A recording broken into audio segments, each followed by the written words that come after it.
Everybody was kung fu fighting. Those kids were fast as lightning.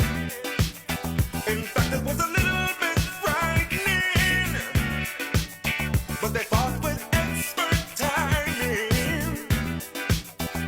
They were funky Chinamen from funky Chinatown.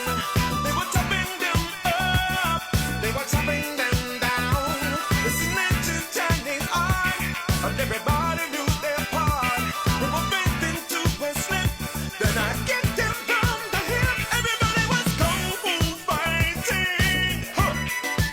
Those cats were fast as lightning. In fact,